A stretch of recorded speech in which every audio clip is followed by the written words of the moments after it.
Hello guys, welcome back to the show. I hope you are safe and well. Today, following on from the recent video we did of the Pagani designs and which one of the three I find the best, we have moved it on slightly to look at the three watches on here, which Submariner Rolex Homage is the best available from AliExpress. So from right to left, we have the Pagani design, the LOREO and the Liege. Now the Pagani design has already featured on this channel. The LOREO is a new addition to this channel but has been reviewed on other channels before. And finally the Liege watch, which is a new design for 2020, which is the outsider and the new contender to the fray. So there are some ground rules with this comparison. First of all, they all have to be Rolex Submariner homages. Secondly, they all have to be automatic movements. And third, they all have to have steel bracelets and sapphire crystal, at least advertised sapphire crystal on the branding to make it a fair comparison. So which one do we think is best? Well, starting from left to right, let's have a look at the Liege design.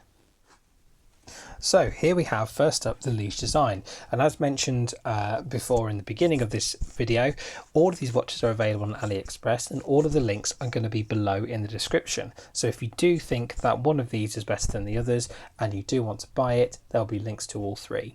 So starting off with the contender, which we have as the Liege design.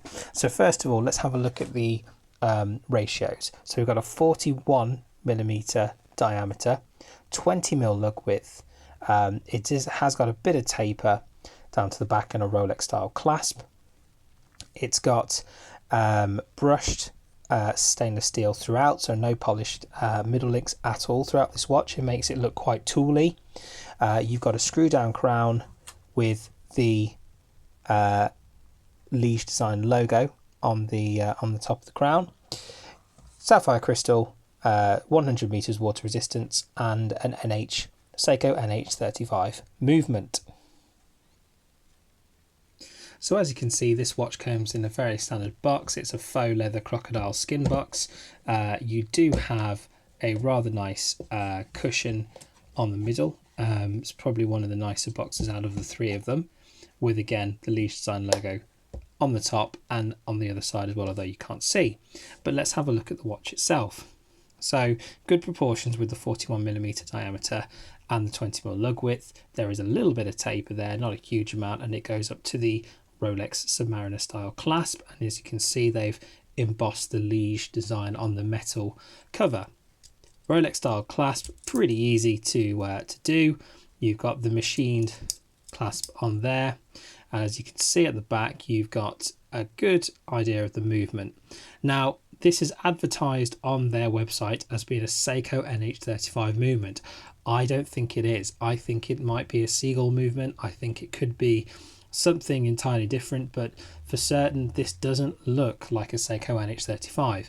If you do know what movement it is, please leave a comment below. That would be much appreciated. Again, you've got the usual stuff on there. You've got the Liege design, stainless steel, and 100 meters of water resistance. Bit disappointed though about the description of the movement, I must say. So secondly, we've got the bezel. Now this bezel is actually pretty good. There's not any back play in it, and the clicks do feel substantial. It actually reminds me of the Pagani design GMT that we reviewed earlier, with a much more substantial bezel action than the others. Again, very little back play, good sort of movement on there, swift sort of movement.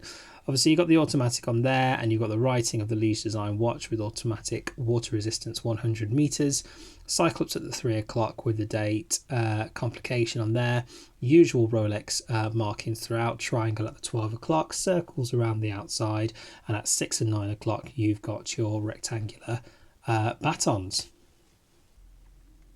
And now you can see how this watch sits on my 7.5-inch wrist. For your reference, I had to remove 3 links on this one. It is a screw link bracelet. It does have a diver's extension. It's not particularly great, that's why I didn't mention it in the first review. It's exactly the same as the Pagani design, if I'm honest. So there's not really anything to write home about. Nice to have it, but it is quite stiff and hard to move. The proportions of 41mm and the thickness and then the 20mm lug make this quite a nice watch on wrist. At least it looks the part anyway. So here we have the final test for this watch, which is to test that sapphire crystal which they advertise on the front. I'm a little bit dubious of this one, mainly because they said that it was a Seiko NH35 movement, and in my opinion it doesn't look like it is. So let's test out the crystal on the top. Well, I think that's pretty conclusive. I think, as you can see from here, I don't think that this is sapphire crystal at all. So that is quite disappointing, especially when you've got it advertised as such. So the next watch we have on our list is the LOREO Automatic.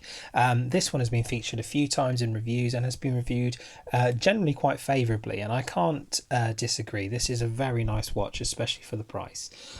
This one comes in at the cheapest of all three of the watches. Again, link will be in the description below. But first of all, looking at the box, this is a fairly standard box that you get from LOREO. It's actually the biggest and most substantial of all of the watches that you get. You get a nice little cushion, and you've got a little warranty card at the bottom there as well. But moving on to the watch itself, you've got a 40mm dial, 20mm lug width, and again, just like with the Liege design, you have got your logo on the, you've got an L marking on the screw down crown at the back. You've got your sapphire crystal, this is claimed again on here. You've also got your bezel, and you have polished middle links and brushed outer too. So a close-up of this watch again. Let's first of all go for the bezel. The bezel action feels good on this watch. There is a little bit of back play, but not as much as the Liege design, and it's got a nice sound to it as well when you click. You've got all of the same markings that you would have with the Liege. In fact, it looks slightly nicer because it seems like it's more applied indices instead of painted on. So you've got your triangle at the 12 o'clock, you've got your rectangles at the 6 and 9, cyclops at 3 o'clock, and all others are circles again. Going down on here, you can see your brushed outer and polished middle. There is a little bit of taper again on this one. No Rolex style clasp on this one, a fairly standard clasp, but I think because of that they're able to do some pretty extra and pretty unique things with the dial itself. So again, you've got your LOREO Automatic on there. This is 200 meters of water resistance, sorry, not 100 meters. And then you've got the typical Rolex writing on the outside. So again, on my 7.5-inch wrist, you can see how this watch sits on wrist. You've got pretty nice proportions again, the 40mm diameter. You've got your 20mm lug width, which then tapers down slightly, and then you've got your LOREO clasp there with the logo on. It sits quite nicely on wrist. Again, Rolex Submariner proportions. There's a reason why when people copy it they try not to do anything extra with it. It's because it looks nice and it does sit nicely on wrist as well. So just before we test the sapphire crystal on this one, just want to show you the back again. You've got a nice little look at the movement on here. This is a seagull movement, and I think actually seagull offers quite good movements anyway, and I think it's a very good alternative, especially when comparing it to the Seiko NH35. I do prefer the seagull to a Miyota movement, and so that tends to be my option of choice. Now let's go and test this crystal on here, make sure that it is indeed sapphire.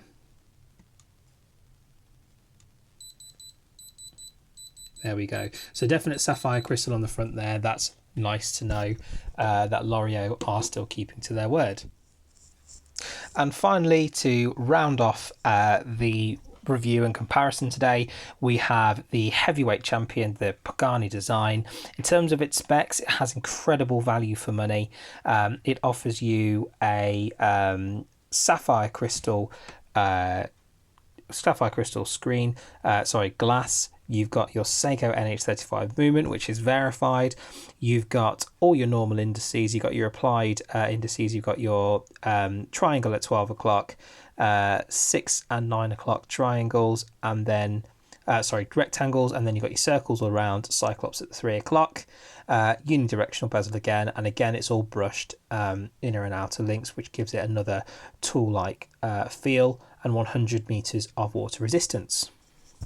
Looking at the box that it comes in, it is the basic Liege design box. Again, nothing special to write home about when you compare it to the others, but again, the money for this watch really goes into the watch and not into the box itself. But you tend to get your cushioned inner. You've got yourself a little wipe for the glass there, and you got your warranty card, all the rest of it within that box itself. So here we have another close-up of this watch. I know that we've done it in a previous video, but as you can see, you've got the Pagani design logo at the top. Just like the Liege, it's got the logo at the top and the writing underneath. LOREO just has LOREO at the top. You've got your automatic water resistance and 100 meters of water resistance, or 10 bar. Your bezel on this one, I would say actually it is the worst out of all three of them. It's got a lot of back play, and the clicking on there as well isn't fantastic. But then again, for the price, I mean, the money has been put elsewhere. So yet again, you have your logo at your crown here, your Pagani design logo. You got your 20mm lug width going all the way down and tapering to the Rolex style clasp with your Pagani design written on the back of there. If you open this up, again, you can see the machined clasp on there. Now this one is pretty much the same as the Liege design. The only problem is I think I've got a bit of a dodgy one. The clicking of that sometimes goes a little bit out. It is nothing to complain about really for the price. If it does keep bothering me, I can replace it with either a mesh or a NATO strap. You can see that underneath, which is the star of the show. It really is. It's the Seiko NH35 movement. Around you've got the Pagani design, water resistance of 100 meters, and stainless steel, making this watch probably the best in terms of value for money. So we spoke about value for money, and this watch obviously has the best value for money out of all three of them. But does that necessarily mean that you should buy it? Well, if you look at it on wrist, and again, this is on my 7.5 inch wrist, I had to remove two links on it. This again, just like the Liege design, is screw down bracelets. So you've got the screw links that you take off there. It sits okay on the wrist, but for me, this is a 43mm dial. It is a huge chunky affair. It makes a little bit of a statement when you're wearing it, and it's not as understated as some of the others. And for that alone, it does put me off that compared to the others. It just does. I think it is just a little bit too big for my wrist. So as I prep up to make the final decision, one of the last things that I want to do with this watch is again just test that sapphire crystal at the front, just to make sure that that is genuine. Fantastic. Again, you've got sapphire crystal confirmed on the front of that watch. Fantastic. So here we go. So from AliExpress, we have three Rolex Submariner Homage watches. Again, from left to right, you've got the Liege design, the LOREO, and the Pagani design as well. Now, there's no doubt that these three watches offer the best value for money when it comes to Rolex Submariner Homages. But which one should you buy? Which one should you spend your money on? Well, if you're purely a man that's after your specs and you want to have your Sapphire Crystal and your Seiko NH35 movement, the no-brainer is to always go for the Pagani design. It has, without a doubt, the best specs out of all three of these watches, and it also offers the best value for money if specs is all you're on about. But we live in a world where specs isn't everything, and you want to have a look at what looks best on the wrist as well as value for money. So something that you're not just going to look at and say, isn't it pretty, but you're going to want to wear and you're going to wear with pride every day. So for me, which one would I have chosen? Well, actually, I would have chosen the Liege design had the specs been correct, had they have claimed that the Sapphire Crystal, had it actually have been Sapphire Crystal, had it have actually been the NH35 movement. I have my doubts that it has been. I have in fact raised this with AliExpress and the store, and they have agreed to refund this watch on the face of this video and also the evidence which I've supplied. So that actually tells you something, especially when it comes to you know, what they're offering. So if they're agreeing to refund me in full for this watch, then I think they definitely have potentially, you know, allegedly some misleading areas of this watch, saying that it's things like Sapphire Crystal and Seiko movement when it's not. Now, there is nothing wrong at all with having mineral crystal, and there's nothing wrong at all with not having a Seiko NH35 movement. In fact, the LOREO has a seagull movement, and I've not got a problem with that. In fact, I prefer it sometimes. Sometimes Hardlex crystal can be better if you are getting other things for it. You know, for example, if you're going to be getting Hardlex crystal but you're going to get a better movement, I'm happy to take that. Or if you're getting a better clasp or something like that, you just want to see where the money's gone. But unfortunately with the Liege, they've claimed so much and they're not able to do it, and it's a bit disappointing. But for me, the watch that I would wear on wrist, it would have been the Liege, but actually the LOREO is the one that I would probably wear and continue to wear.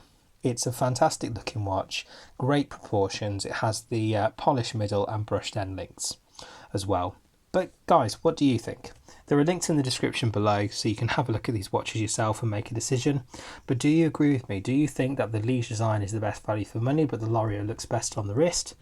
Or do you disagree? Do you actually think the Liege is worth another shot, worth a second look? Let me know in the comments below, guys. And I really enjoy making these videos, and we've got much more coming up on the channel. So please subscribe, like, share, and put suggestions on for future videos as well. Really enjoy that. We've got a few more videos coming up in the next couple of months, including ones on watch straps as well. But guys, thank you for your time, stay safe, and I'll see you in the next video.